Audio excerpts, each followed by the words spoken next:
I'm John Kellogg. I'm the Assistant Chair of the Music Business Management Department here at Berklee. And I teach two courses, the Introduction to the Music Business course, which is a survey course, and Advanced Negotiation Techniques, which is a workshop course where students get together and I give them certain fact patterns and really monitor and advise them on the correct manner to negotiate various agreements within the entertainment industry. General music business practices, structures of record companies, publishing companies as well, copyright, an extensive piece on copyright. We talk about the production of records. We talk about live performance.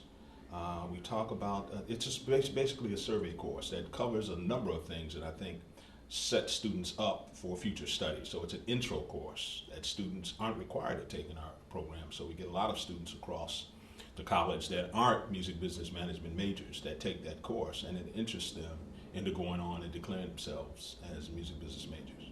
The primary goal is to really educate the students as to the business principles that they're going to need if they're going to get out in this business and really be able to manage.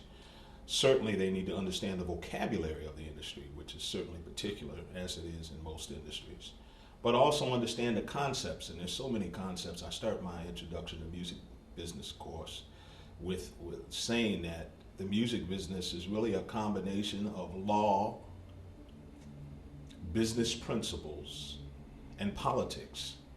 And the students, look at me and wonder, what do you mean politics? And I let them know how the laws are influenced by the political system, how it's very important for us as musicians and people in the music business to be active in lobbying for our interest, depending on which standpoint you come from in the music industry. So we try to give them a background so that they understand from the record company side as well as from the artist side, so that they understand that they have competing interests, but it's really a matter of trying to negotiate some way for everyone to benefit from that arrangement. I speak to high school students at times, and particularly at that age, I tell them the most important thing are the 3 R's: reading, writing, and arithmetic. And I break it down like that. And I let them know how important it is for them to get those basics. And I tell them the story how I hated math in high school. So I only took the basic math courses. I took algebra. I didn't go on to take trigonometry. I avoided that course. So after the 11th grade, I was finished with math. And while I was in those math courses, I said, I would never use, why am I studying this? I would never use this. Then when I got in the record business and in the music business, I recognized how important that was. And to be able to figure out percentages and to be able to use those algebraic equations for your benefit, to even understand how and if you were going to be paid. So I tell them that that's important for them to get that basic understanding at that level.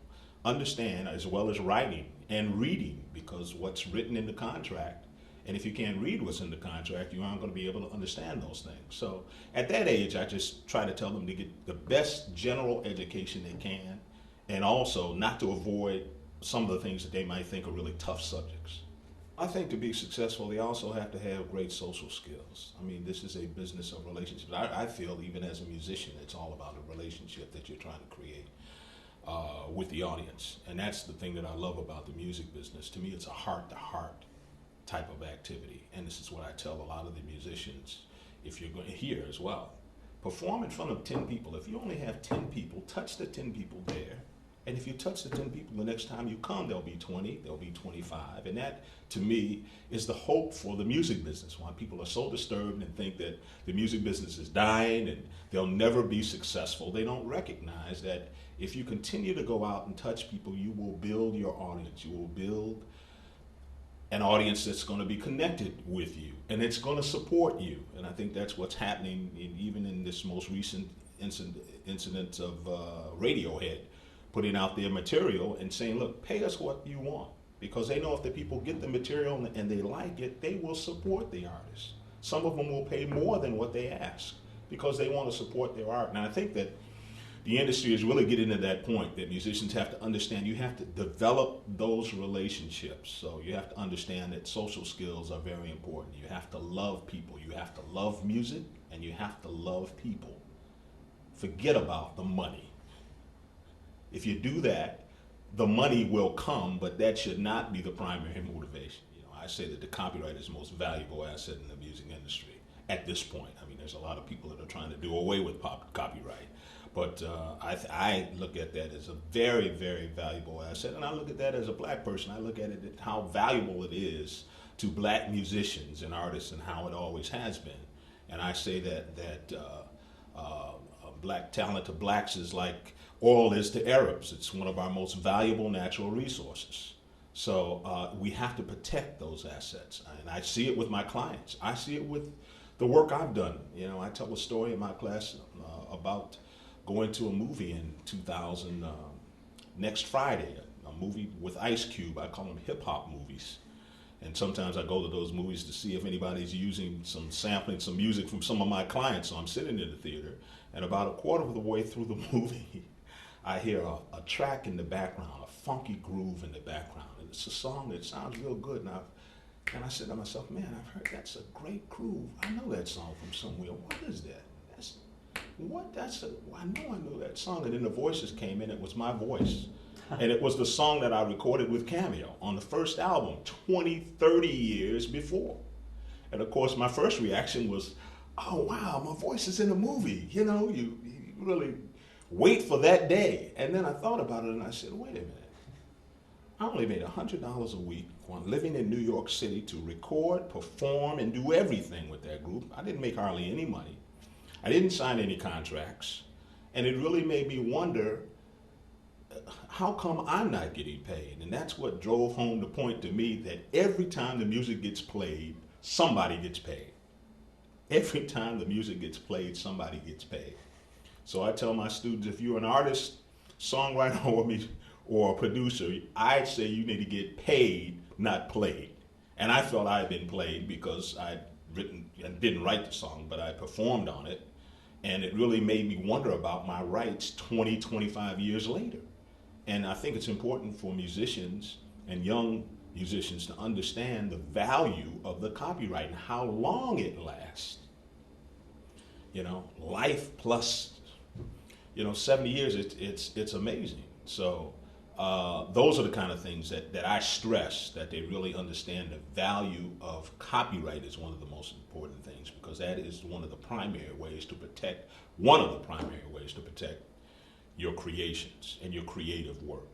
Particularly in today's world, because so many major publishing companies are doing co-publishing deals, so the songwriters are in essence forced to form their own companies. Yeah, I definitely advise them to start their own publishing companies, and particularly in today's market, because so many things are happening with the internet, social networking sites. And from what I understand, a lot of the people in publishing companies now are interns and younger people that they bring in to really shop the copyrights to the creative departments at the advertising agencies, to movies, for TV soundtracks. And they have young people in those departments that are looking for songs. And I think that they're connecting at a whole new level. So you can really have an unknown songwriter that could write a great song and have the ability to get it out to Hollywood and have it possibly used in a TV or a movie soundtrack, more so than ever before. So that's a long answer to say, yeah, I think it's very, very wise for them to start a publishing company immediately. It isn't hard. It isn't as difficult as they might think. And it's definitely worthwhile, because you want to set up an entity to protect those assets, the copyright. Well, the first thing I think you should do is certainly file a copyright with the U.S. Copyright Office, which is a very expensive proposition now at $45 a registration. Now, many people will put it in the form of a collection or a compilation with a title and a number of tracks and file that under one form. That certainly makes sense. I think that is at least a way to protect as many songs as possible under one registration, although it can be a double-edged sword. Because at some point, if one of those songs on that compilation becomes popular and becomes valuable, then it's very important to go back in and file a separate registration, which you're allowed to do, for that particular song. I had an incident in my law practice where I had a client that one of the songs was sampled on an artist who sold about 700,000 units. And he couldn't find his copyright registration. He says, I know I filed a copyright for this song, but I just can't find it. And without the registration, you can't go into federal court. Well, finally, after a month or two of research, he finally found that he had filed it under a compilation, with about 12 songs on one registration form, and that enabled us to be able to proceed. So it's very important. I advise people that don't have a lot of money, because I know $45, if you want to do that per song, is going to be prohibitive for most new artists. But if you're going to do that, then it's very important to recognize that as the value of the particular song increases, that it's important to go back in, pull that out, and file it under a separate form. I advise people to really start on a local basis. Go to the clubs. See artists that you feel are developing and get with those artists. Pitch your music to them. Perform it yourself in clubs. Build up a following.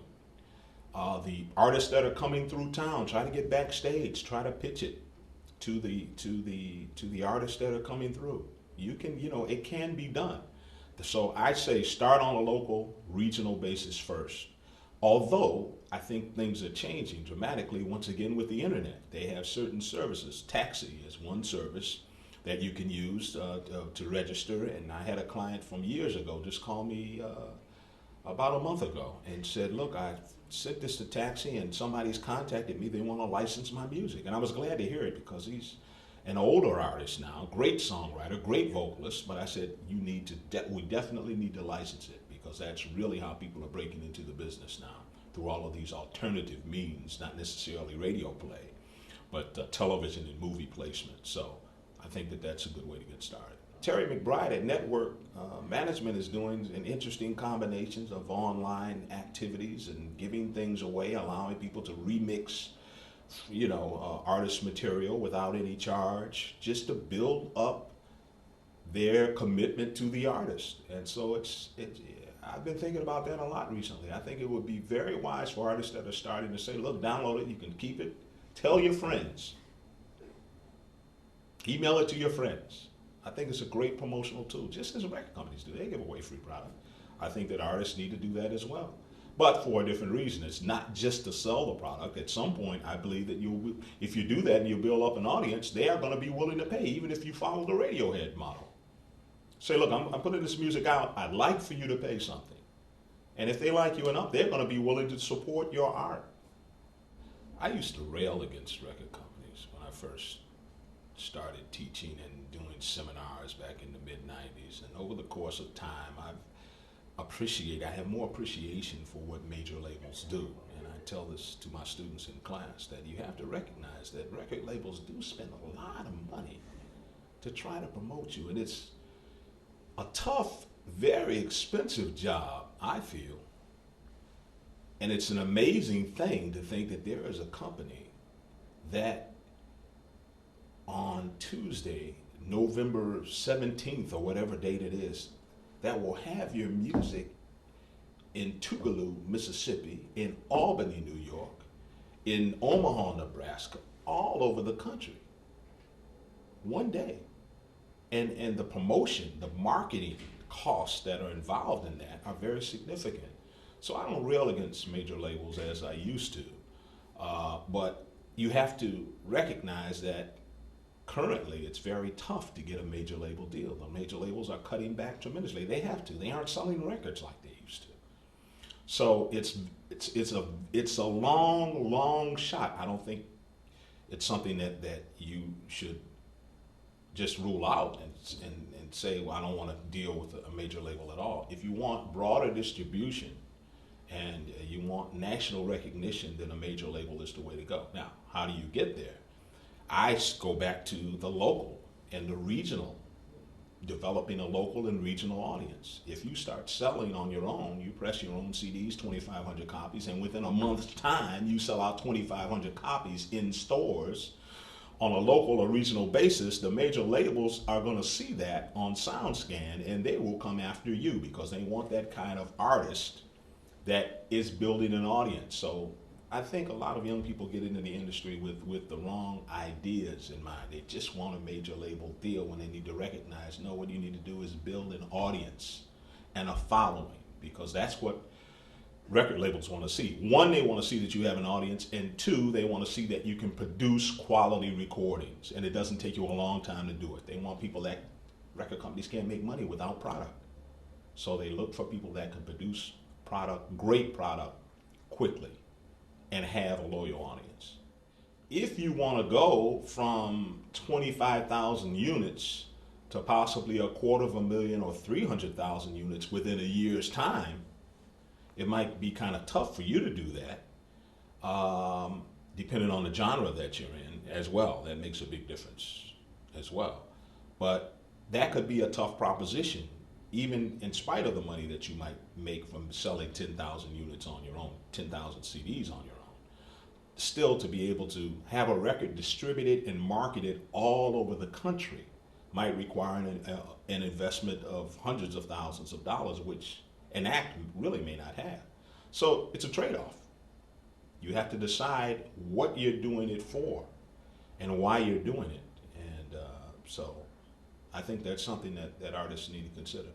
Taking a picture right now, the major labels still have an influence and will have probably for the next few years.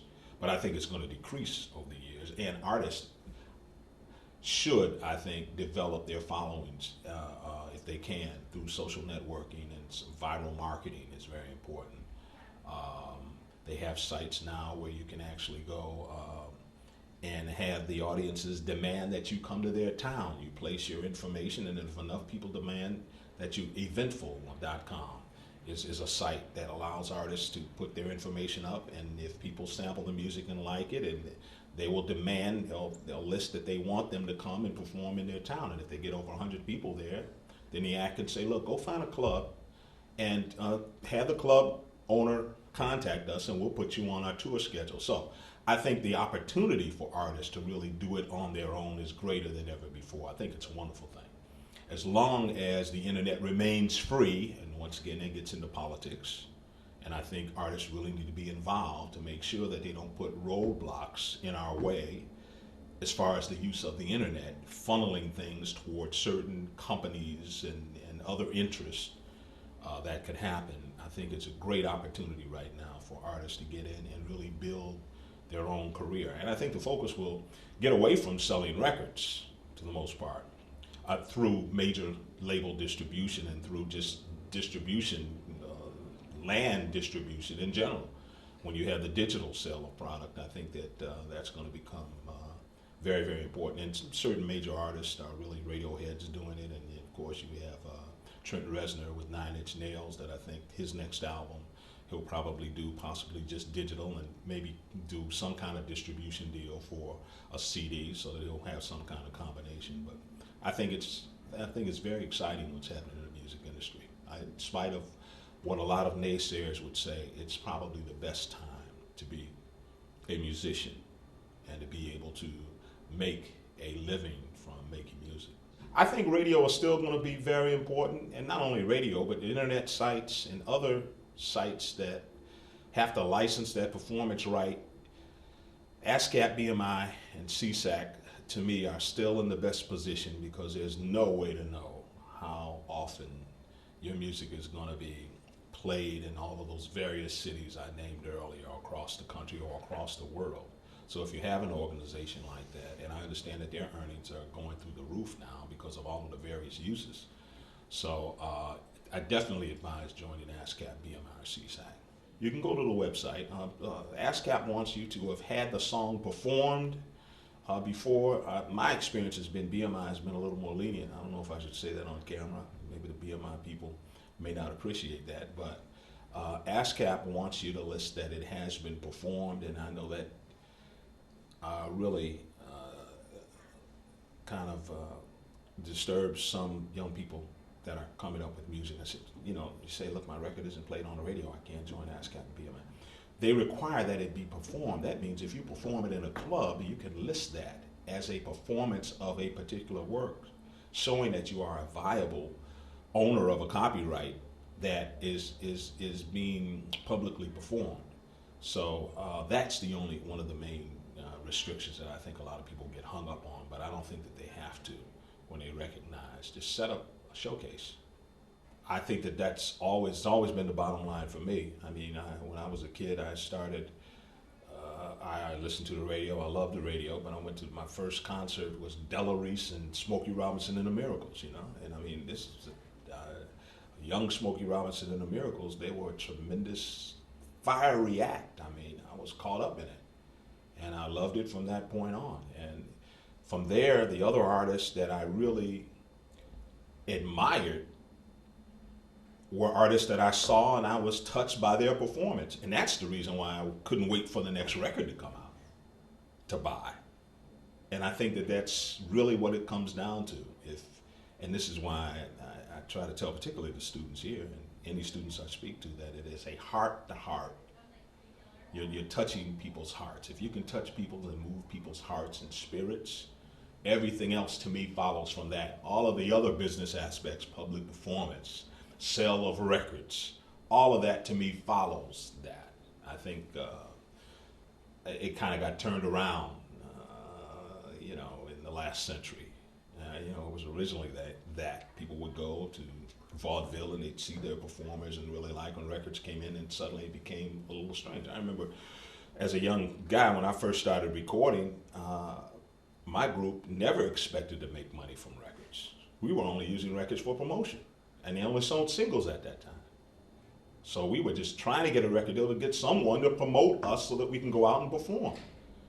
Then in the 70s and 80s, as songwriters and producers became the driving force behind the industry, and so creative people, songwriters and artists who were songwriters and producers were able to make money from the record business. Then the dynamic changed. They got used to making a $100,000 advance, in addition to their performance income and songwriting income. But now I think it's just changing. You aren't going to have those big record advances, and those who panic, to me, aren't in it for the right reason anyway. You should be in it because you love the music. You love going out, touching people. I think it's a matter of going out this afternoon, if I have a song I've written, and going on the street corner and singing the song. Then going from the street corner, going to a club, as the club owner around the corner hears, who is this person outside singing so well? And inviting you in. People don't recognize a number of artists. I remember back in 1990, I went to a conference or a meeting in Chicago.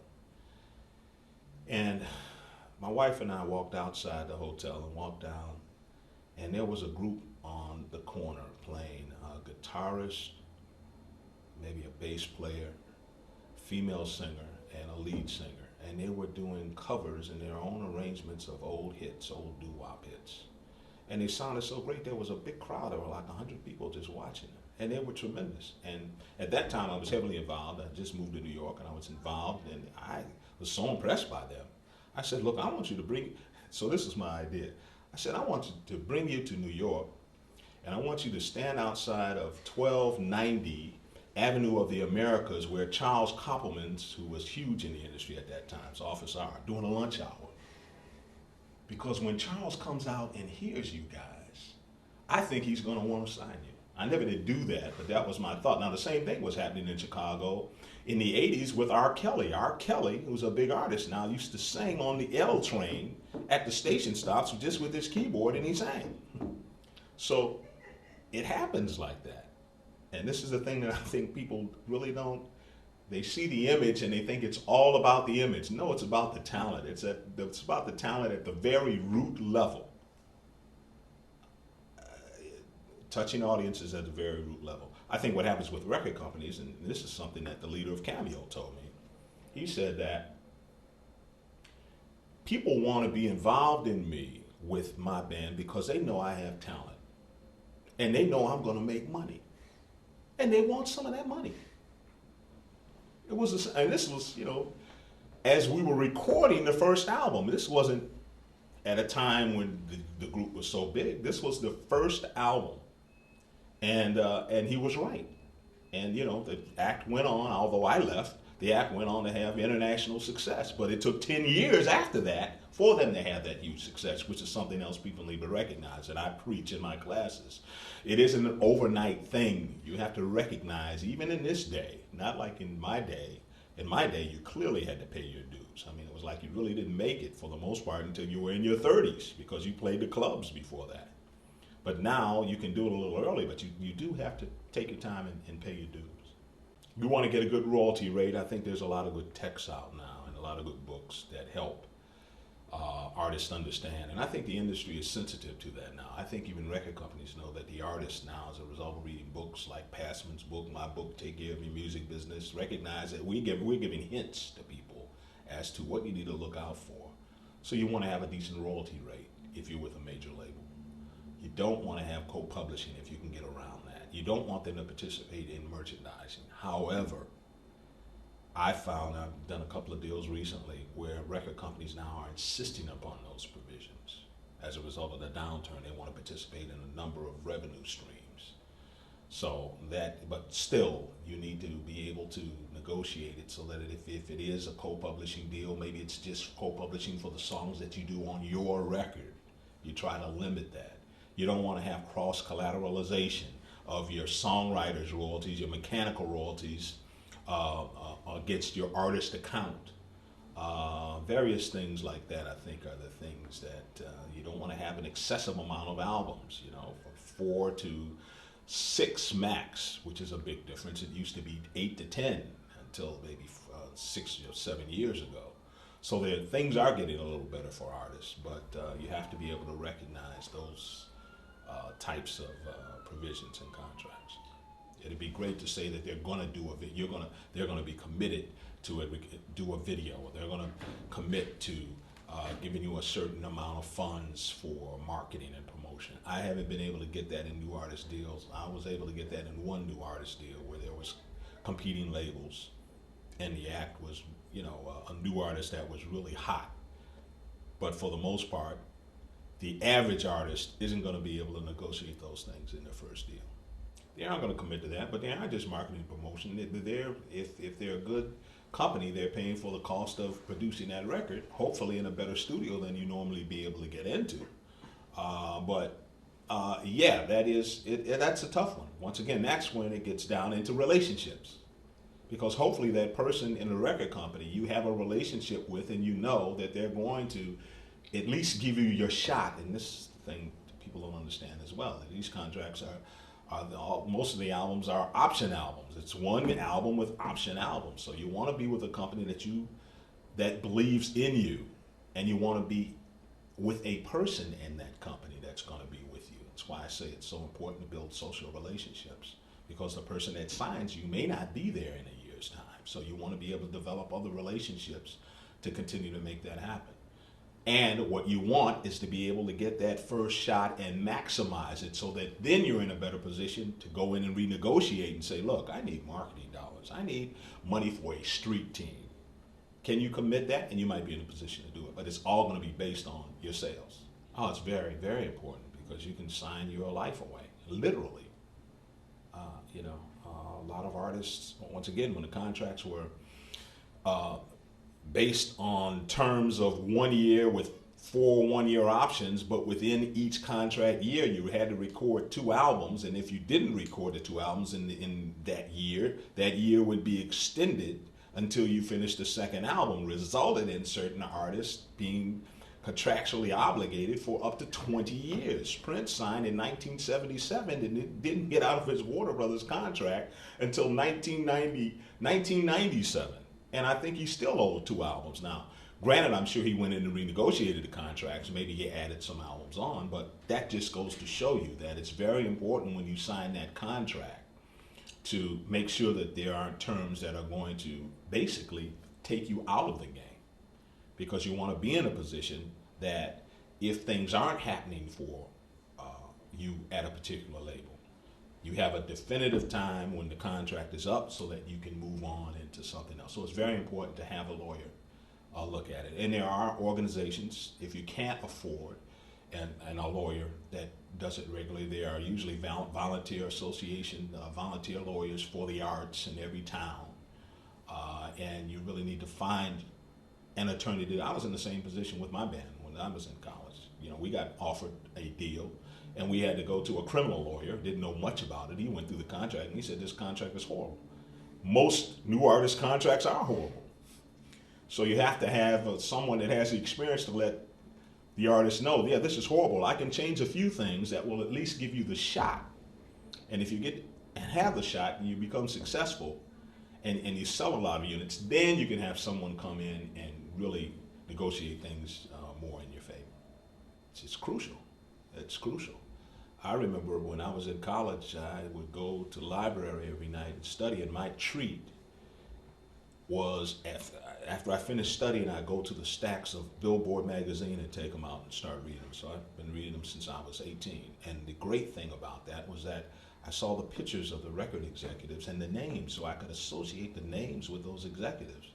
So then, as I started building my band and getting with other people, when I go to New York, because in New York, you'll see these people walking down the street going to lunch. You can recognize it, and they're very approachable. People in the music industry make their money off of people, the average customer, so they're not going to turn anyone away. And if you know their names, they really appreciate that. So it's very important. That's one way to network. Then going to conferences as well. Going to educational conferences that are really going to help you understand contracts, understand accounting, understand the methods of production. Meeting people is very, very important. Being able to just, and you'll meet them a number of ways. Performing in the same towns, performing in the same clubs. That's how I met the leader of Cameo. He had his own band, and I had my own band, and we used to perform on the same circuit. We were in the same towns at the same time. We got to know each other. So when my band disbanded and I moved to New York, first call I made was Larry Blackman. And he said, man, we're going to the studio tomorrow. I'm glad to see you here. Come meet us in the studio tomorrow. I've been waiting years to record a record that would have the chance to be played on the radio, and then in one day, I'm in the studio.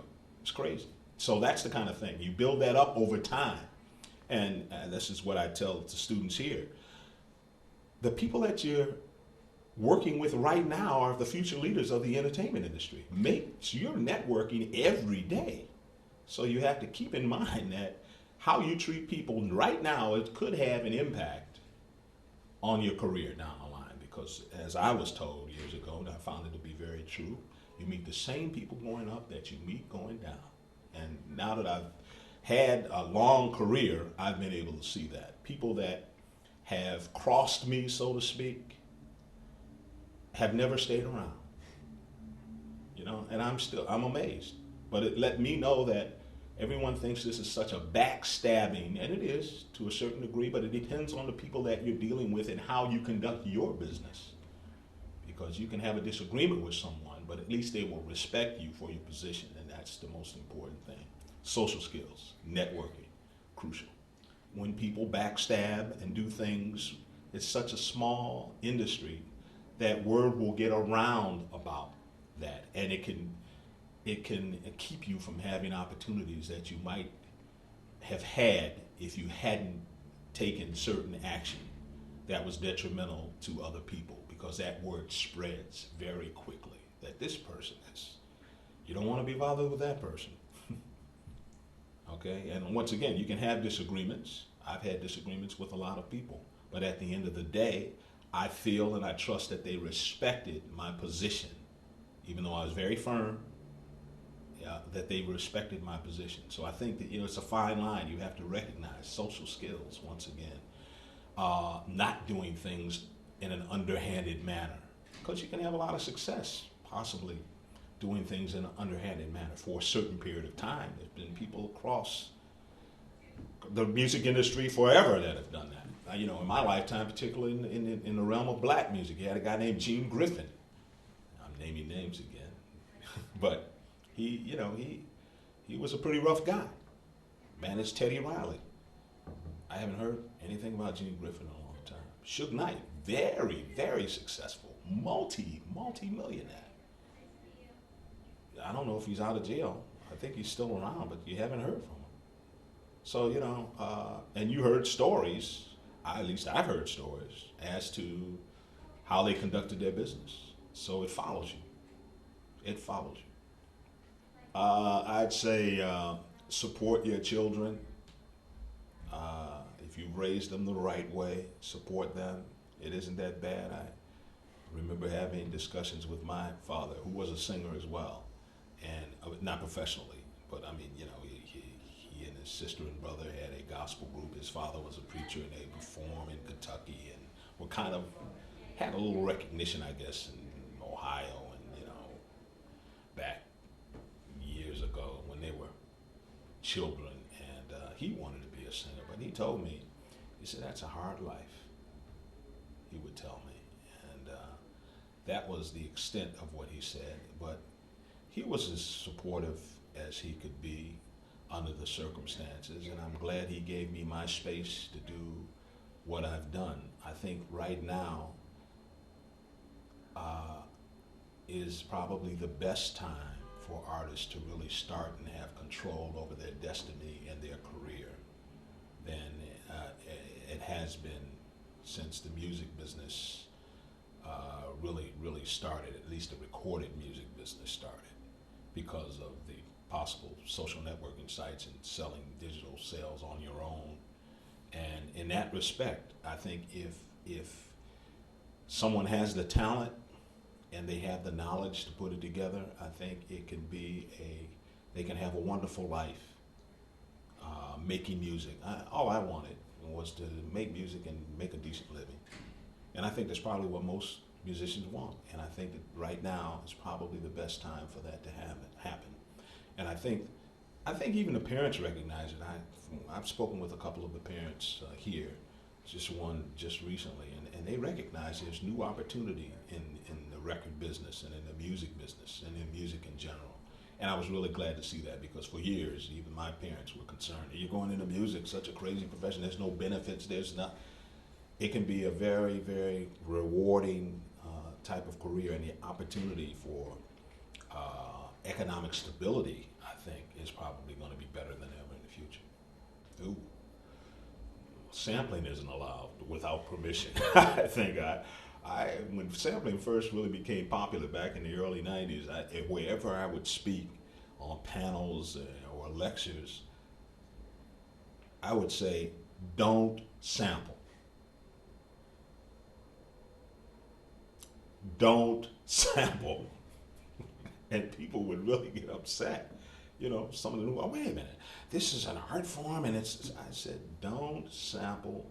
Because, as I say, I approach this business as being an asset building business. Copyrights are pieces of property, they're assets. As Sam Lefrak, who was a great developer from New York that developed Lefrak City in Queens, his son-in-law was Martin Bandier of EMI, and Martin told him, Sam, you're in real estate, man, you need to open up a publishing company. He said, you think real estate is great, publishing is the best. And Sam did that. He opened up a record company and a publishing company. And afterwards he said, you know, you're right, it is the best.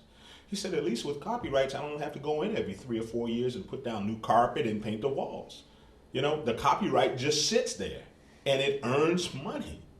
So that's the approach that I take with clients and with people that I'm advising, if they can write. I respect sampling more now. I appreciate it. I particularly like Kanye West's last album. I like the current album as well, because I appreciated his historical perspective, pulling artists from the past, Curtis Mayfield and Bill Withers and Gil Scott-Heron into, and I think it was great just letting people know what the roots of this hip hop music, where it really comes from. But as far as building your assets, it's horrible, because you're giving away pieces of your songs and pieces of your income generating power.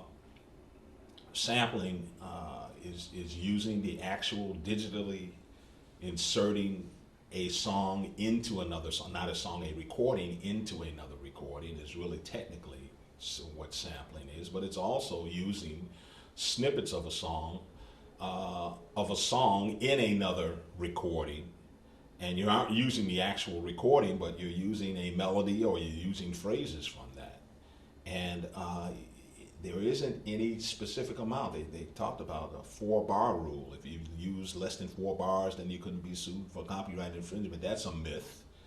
You know, you can use one note, and if that's a substantial portion of that other song, that was the key thing in the other song, you can be sued for copyright infringement. So if you're gonna sample, clear it. Do I advise you to sample? If only if you really, really have to. But if you have any kind of creativity whatsoever to write your own music and write something original, do it, because that's where the value is. That is a piece of property, just like a building where people come in and rent out the apartments, and you can collect rent from your tenants. When people use your songs in the future, they have to come to you and they have to pay you. That's a very tough issue, in which to me gets into bigger issues as to what is going to be the future of the recording industry as far as selling. And you know, as recently as a couple of months ago, when Rick Rubin had an article in the New York Times, he kind of addressed that, and I was kind of pleased to see that he kind of agreed with other people, Dave Cusack and Gern Linhart from Berklee here, that have said, wait a minute, I think it's really going to be a matter of licensing the music and possibly having the internet service providers pay a portion of their income, maybe from the sale of the equipment, the iPods, have them pay into a big fund and pay the creators from that. I think that it's so pervasive. I really think that consumers under 25 don't have any concept whatsoever about buying music. I don't know. I guess hopefully they're doing surveys on that right now, because I think as time goes on, we're going to find that it just isn't there. So we have to go to a whole model change. And part of that model could be that concept where the songs are registered through possibly some kind of government agency, and the agency collects money from other sources, internet service providers, the people, the manufacturers of equipment for that access and use music really as their focal point. And then people will just be able to have music at any time. They'll be able to access it wherever they are. And the creators will be compensated and people will be satisfied with it. It's a tough model, but I don't think we can overcome the downloading. I know filing the lawsuits has had an effect. This recent judgment against the woman in Minnesota for $222,000 hopefully is sending shivers throughout the spines of all these college students all across the country. And it's had effect. It's had an effect from what I've heard, that it has decreased it. But I don't see it going away. And I'm afraid that the younger generation will never be used to buying physical items like CDs. I mean, it's just going to be too easy to be accessible. And so I think the model, the more I look at it, I think it's really going to have to come down to possibly a change in the system that will adequately compensate the creators and provide the music on a basis that people will be able to access it all the time. I think it's going to go over a course of time. You're going to continue to have paid music for a number of time, probably during my lifetime. The rest of my life, it'll probably still have some element of there being some paid CDs even. I mean, you know, you look at vinyl records, and they're still making them. I understand it seems like there's a couple of companies that manufacture vinyl, and they're doing very well because nobody else is doing it, but it's still a product. It has some market share. It's just not going to have this greater market share. And we've seen it over the course of time. We saw how vinyl records went down, cassettes went up, CDs caused cassettes to go down, CDs came up, and now you just got the CD deal. You know, that's what I tell people. This isn't new. Going back to the singles business, you know, that isn't new. That's what it was back in the 50s and 60s. You sold singles. You know, that's really what the business was. So it's all cyclical. So I just think it's a transition that we're going through. I think it's great as musicians. I think it's great as entrepreneurs. I think, and from what I can gather, having taught in music business programs for the past 4 or 5 years, the students get it. They recognize, look, this business is changing. I can be a big part of it. I can do my music. I can possibly own it. And that's the reason why I think they're flocking to these music business programs across the country. And I think that's encouraging for young people, even if you aren't the musician. Because the musician is going to need someone to navigate. I went to a conference a couple of weeks ago, and someone advocated that the model should be for groups, should be to have a tech person, an internet guru that is a member of your group. And all that person does is navigate what you're doing on the net as far as the social networking, and they get an equal share, just like a group member.